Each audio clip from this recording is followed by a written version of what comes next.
Assalamualaikum warahmatullahi wabarakatuh. Perkenalkan, nama saya Khalil Gibran Tertana dari kelas 10 IPA 2. Di sini saya mendapatkan materi membuat presentasi tentang kartun. Kartun menurut Cambridge Dictionary merupakan gambar gambar yang khususnya dikhususkan pada surat kabar atau majalah yang menceritakan tentang lelucon ataupun kritik politik secara humor. Ada pula menurut para ahli lainnya, kartun adalah gambar yang lucu, humor, jenaka. Dan kata kartun dalam bahasa Indonesia berasal dari bahasa Belanda, yaitu kartun. Zaman penjajahan Belanda tulisannya kartoen, ejaan van Ophuijen. Baru setelah zaman Republik, melalui ejaan Swandi yang terkenal dengan sebutan ejaan Republik, tahun 1947 dirubah menjadi kartun.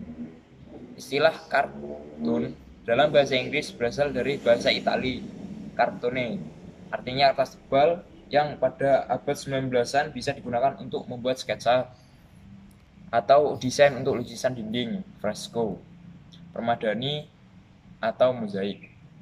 Seperti menurut Cambridge Dictionary bahwa khusus dalam bidang seni, istilah kartun juga berarti gambar yang dibuat khusus dalam persiapan untuk lukisan. Perkembangan kartun.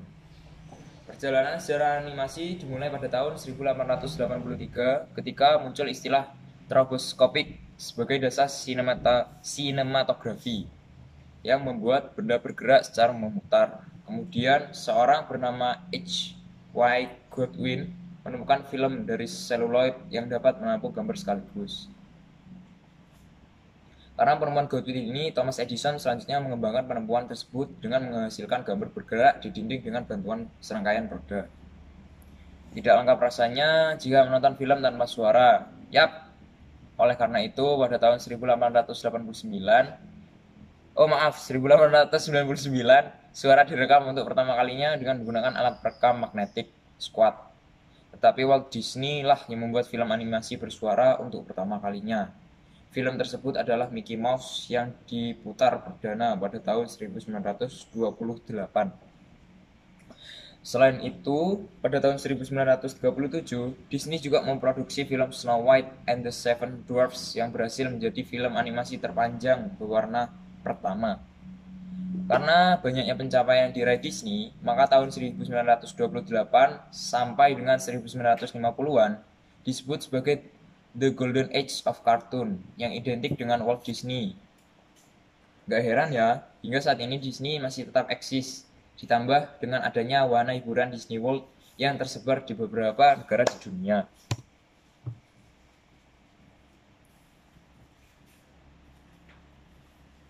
Ada pula seorang pelopor asal Prancis yang bernama Charles Emile Reynaud yang lahir pada tanggal 8 Desember 1844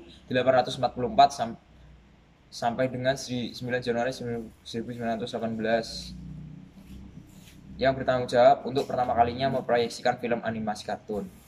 Reynaud menciptakan Osinoscope pada tahun 1877 dan teater optik pada Desember 1888. Dan pada 28 Oktober 1892, dia meproyeksikan film animasi untuk pertama di depan umum, Pauvre Pierrot, dalam Museum Griffin di Paris. Film ini juga terkenal sebagai contoh pertama yang diketahui dari perforasi film yang digunakan. Reynaud meninggal di sebuah rumah sakit di tepi Seine di mana ia telah dirawat sejak 29 Maret 1917. Dalam hidupnya tragis dari tahun 1910 ketika dihancurkan oleh Lewis sedih dan tidak punya uang. Dia melempar sebagian besar pekerjaan yang tak tergantikan dan peralatan yang unik ke dalam Seine karena masyarakat telah meninggalkan pertunjukan, yaitu teater optik, yang telah menjadi daya tarik dan dirayakan di Museum Griffith antara 1892 dan 1900. Prinsip-prinsip kartun. Ada pula prinsip-prinsip kartun. Pertama, pose dan gerakan. Yang kedua, pengaturan waktu. Yang ketiga, gerakan sekunder. Yang keempat, akselerasi. Yang kelima, antisipasi. Yang keenam, gerakan lanjutan dan perbedaan waktu gerak. Yang ketujuh, gerakan melengkung. Yang kedelapan, dramatisasi gerakan. Yang kesembilan, elastisitas. 10, penempatan di bidang gambar. 9, gaya tarik karakter. 12 penjauhan karakter. Ada pula fungsi-fungsi kartun dalam kehidupan sehari-hari. Yang pertama, sebagai hasil seni atau seni rupa. Yang kedua, berisi lelucon ataupun humor untuk menghibur. Yang ketiga, untuk menyampaikan pesan meskipun dengan gambar yang berbeda-beda. Ini ada pula contoh gambar kartun dalam kehidupan sehari-hari.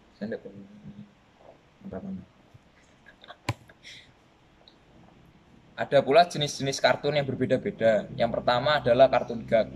Kartun gag merupakan gambar kartun yang dimaksudkan hanya sekadar sebagai gambar lucu tanpa bermaksud mengulas suatu permasalahan atau peristiwa aktual. Kartun murni ini biasanya tampil menghiasi halaman-halaman khusus humor yang terdapat di surat kabar atau terbitan lainnya. Salah satu pembuat kartun murni yang terkenal adalah Kok Kang yang karyanya dimuat di berbagai terbitan. Yang kedua, yaitu kartun editorial. Kartun editorial merupakan kolom gambar singkiran di surat kabar yang mengomentari berita ataupun isu yang sedang ramai dibahas di masyarakat.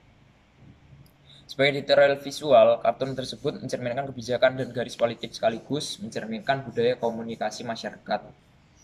Nah, itu ada contohnya guys ya. Yang kedua, yang ketiga yang kedua ya guys. Kartun karikatur. Kartun karikatur merupakan kartun yang telah dilukis dengan melakukan perubahan terhadap wajah atau bentuk seseorang.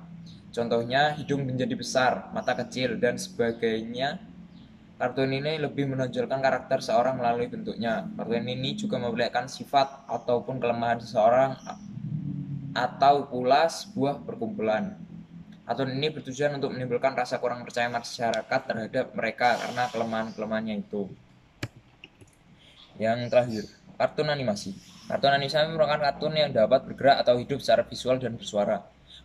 Kartun ini tersusun dari gambar-gambar yang dilukis, lalu direkam dan ditayangkan dalam televisi atau film. Jenis kartun ini mengambil peran penting dalam industri perfilman. Ini kayaknya yang terakhir, salah. Komik merupakan perpaduan antara seni gambar dan seni sastra. Komik terbentuk dari rangkaian gambar yang keseluruhannya merupakan rentetan cerita yang pada setiap gambarnya terdapat balon ucapan sebagai narasi cerita dengan tokoh ataupun karakter yang mudah dikenal. Contoh komik yang populer saat ini adalah komik buatan Jepang. Komik Jepang tidak hanya menampilkan cerita anak, tapi juga menampilkan drama percintaan yang romantis.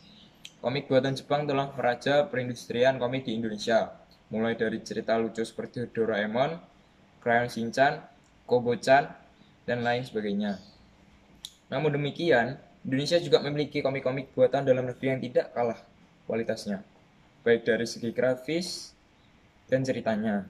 Beberapa dekade lalu, komik Panji Tengkorak karya Hans Jaladara atau Gende Mataram, yaitu Gundala, sebagai cerita Mahabharata pernah menghiasi perkomikan Indonesia. Pada saat ini, perkembangan komik lokal tak sehebat komik buatan Jepang. Komik-komik lokal masih tetap bertahan pada terbitan secara bersambung di koran-koran ataupun majalah. Langkah-langkah gambar kartun. Yang pertama adalah mengumpulkan alat-alat yang diperlukan, seperti alat tulis ataupun pensil, pulpen, dan alat mewarnai sejenisnya.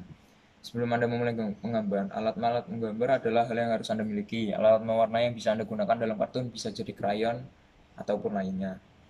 Yang kedua, sketsa garis-garis rancangannya.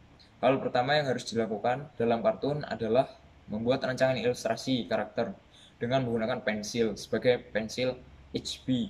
Rancangan mengandung bentuk-bentuk utama badan dan baju karakter kartun, posisi ekspresi, dan rambutnya. Yang ketiga, menggambar karakter kartun menggunakan sebuah pulpen. Pulpen gambar, drawing pen adalah pulpen yang dianjurkan untuk digunakan di kertas karena memberikan Anda bervariasi pilihan lebar. Terlebih lagi, pulpen pada gambar mudah digunakan dan memproduksi gambar yang lebih bersih. Sekian, terima kasih. Wassalamualaikum warahmatullahi wabarakatuh. Mohon maaf apabila ada kekurangan ataupun salah kata dalam video ini. Harap maklum karena terima kasih.